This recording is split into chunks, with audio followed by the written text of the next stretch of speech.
അപ്പോൾ നമുക്ക് ആൽക്കഹോൾ നമ്മുടെ ശരീരത്തിൽ ചെല്ലുമ്പോൾ ആം, ആ, ഒരു ചെറിയ അളവിൽ ശരീരം അതിനെ നിർവീര്യമാക്കാനായിട്ട് ശ്രമിക്കും.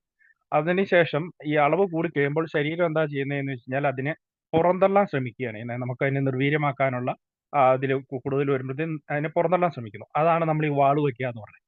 പക്ഷെ നമ്മൾ സ്ഥിരമായി ഇത് കഴിക്കുമ്പോൾ ഈ പുറന്തള്ളാനുള്ള ശരീരത്തിന്റെ ശേഷി കുറഞ്ഞു പോവുകയാണ്. അപ്പോഴാണ് നമ്മൾ ഇതിനെ നമ്മൾ ഈ കപ്പാസിറ്റി കൂടി എന്ന് പറയുന്നത്. നമ്മൾ പലപ്പോഴും അപ്പൊ അത് കപ്പാസിറ്റി കൂടി അതെന്തോ വലിയ കാര്യമായിട്ടാണ് കരുതുന്നത്. സത്യത്തിൽ നമ്മുടെ ശരീരത്തിന്റെ പ്രതിരോധ ശേഷി കുറയുകയാണ് ഈ കപ്പാസിറ്റി കൂടുക എന്ന് പറയുന്നത്. അതിനെ ഈ ഒരു വിഷവസ്തു ശരീരത്തിലെത്തി ആ വിഷവസ്തുവിനെ നിർവീര്യമാക്കാൻ അല്ല അതിനെ പുറന്തള്ളി കളയാനുള്ള ശരീരത്തിന്റെ ആ സ്വാഭാവിക കഴിവ് കുറഞ്ഞു പോകുമ്പോഴാണ് നമുക്ക് കപ്പാസിറ്റി കൂടുന്നത്. അത് അത് സത്യത്തില് പ്രതിരോധശേഷി കുറയുകയാണ്. അവിടെയാണ് അങ്ങനെയാണ് നമ്മൾ പിന്നീട് രോഗികളായി മാറുന്നത്. അതാണ് ഞാൻ മനസ്സിലാക്കിയേക്കുന്നത്. അതിന് അതേപോലെ തന്നെ ഇതിനോട് പിന്നെ നമുക്ക് മലയാളികൾക്ക് മനസ്സിലാകുന്ന വേറൊരു ഇത് കൂടെ പറയാം. ഇതുമായിട്ട് ബന്ധപ്പെട്ടതല്ല സത്യത്തില്. ഇപ്പൊ നമ്മൾ എരിവ് എന്ന് പറയുന്ന സാധനം, ആം, ആ, എരിവ് എന്ന് പറയുന്ന ഒരു ടേസ്റ്റ് അല്ല. അത് ടേസ്റ്റ് ആയിട്ടല്ല കൂട്ടിയേക്കുന്നത്. പക്ഷെ നമ്മളതൊരു ടേസ്റ്റ് ആയിട്ടാണ് കൂട്ടിയേക്കുന്നത്. സത്യത്തിൽ എരിവ് എന്ന് പറയുന്നത് ശരീരത്തിന് ആവശ്യമുള്ളതോ ശരീരത്തിന് ഏതെങ്കിലും രീതിയിൽ ഗുണമുള്ളതോ ഒരു കാര്യമല്ല. പക്ഷെ നമ്മൾ നമുക്ക് എരിവ് നമ്മൾ ആദ്യമായിട്ട് കഴിക്കുമ്പോൾ എരിവിനെ സത്യത്തിൽ മെഡിക്കൽ സയൻസ് അതിനെ ഹീറ്റ് അല്ലെങ്കിൽ പൊള്ളലായിട്ടാണ് കൂട്ടുന്നത്. അപ്പൊ അത് ഒരു ചൂട് ഹീറ്റ് യൂണിറ്റിലാണ് എരിവിന്റെ അളവ് പറയുന്നത്. ഓരോ തരം മുളകുകൾക്കും എരിവിന് ഹീറ്റ് യൂണിറ്റിൽ ഇത്ര എന്ന് ഇത് കൊടുത്തിട്ടുണ്ട്.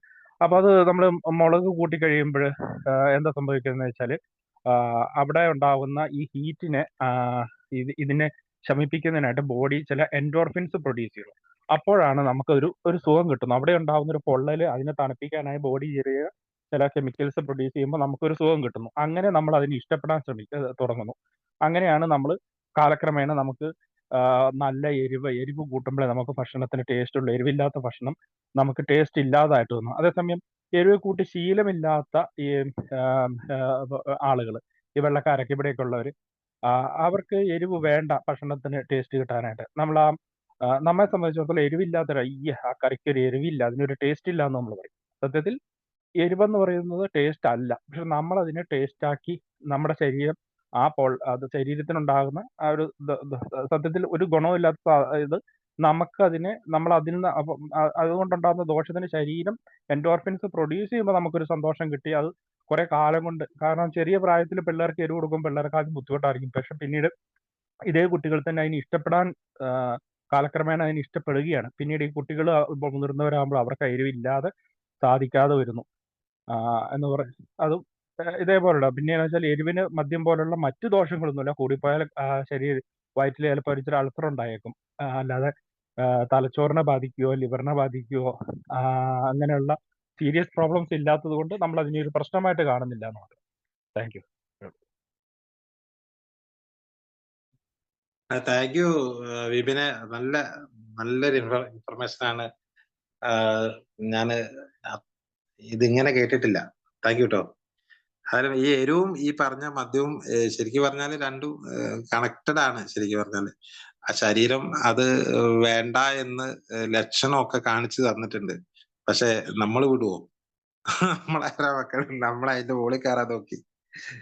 അങ്ങനെയാണ് നമ്മൾ അതിൻ്റെ അകത്ത് കപ്പാസിറ്റി ഒക്കെ ഉണ്ടാക്കിയത്. എരിവിന്റെ കപ്പാസിറ്റി ചില ആൾക്കാരുണ്ട്, ഭയങ്കര കപ്പാസിറ്റി എരിവിന്. എത്ര എരിവ് ഉണ്ടെങ്കിലും കുഴപ്പമില്ലാത്ത ആൾക്കാർ. നമ്മളൊക്കെ കുറച്ച് അമ്മേന്റെ എരിവ് എങ്ങനെയാണോ അതായിരിക്കും മക്കളുടെ എരിവ് എന്നാ പറഞ്ഞത്. അമ്മ നല്ല എരിവ് കൂട്ടുന്ന ആളാണെങ്കിൽ മക്കളും അതേപോലെ എരിവിന്റെ ആൾക്കാരായി.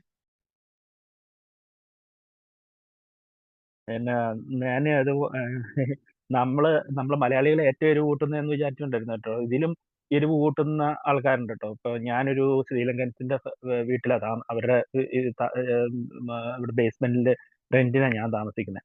അപ്പോ ഞങ്ങൾ വല്ലപ്പോഴും അങ്ങോട്ടും ഇങ്ങോട്ടും ഒക്കെ ഭക്ഷണം കൈമാറുണ്ട്. അപ്പൊ ഞങ്ങൾ ഇവിടുന്ന് എന്തെങ്കിലും ഉണ്ടാക്കി കൊടുത്തു കഴിഞ്ഞാൽ അതിന് ഒട്ടും എരിവില്ല തന്നെ. അവരുടെ എന്തെങ്കിലും ഉണ്ടാക്കിക്കൊണ്ട് വന്നു കഴിഞ്ഞാൽ ഇവിടെ ഞാൻ മാത്രമേ കഴിക്കുകയുള്ളൂ. ഞണ്ടുകറിയൊക്കെ അവരുണ്ടാക്കി തരുവേ. അത് കഴിച്ചു കഴിയുമ്പോഴത്തേക്ക് എനിക്ക് തല വരെ വിയർക്കും. അത്ര എരിവ് അവർ കൂട്ടണം. അപ്പൊ അവരെ സംബന്ധിച്ചിടത്തോളം അത് വളരെ നോർമലാണ്. ഞാൻ അത്യാവശ്യം എരിവ് കൂട്ടുന്ന കൂട്ടത്തില്ല. ആ എരിവ് കൂട്ടുന്ന എനിക്ക് അത് സഹിക്കാൻ പറ്റില്ല. എന്റെ ഭാര്യയും പിള്ളേരും ഒട്ടും കഴിക്കത്തില്ല കേട്ടോ. അവരുണ്ടാക്കിയ ഒരു സാധനവും കഴിക്കത്തില്ല.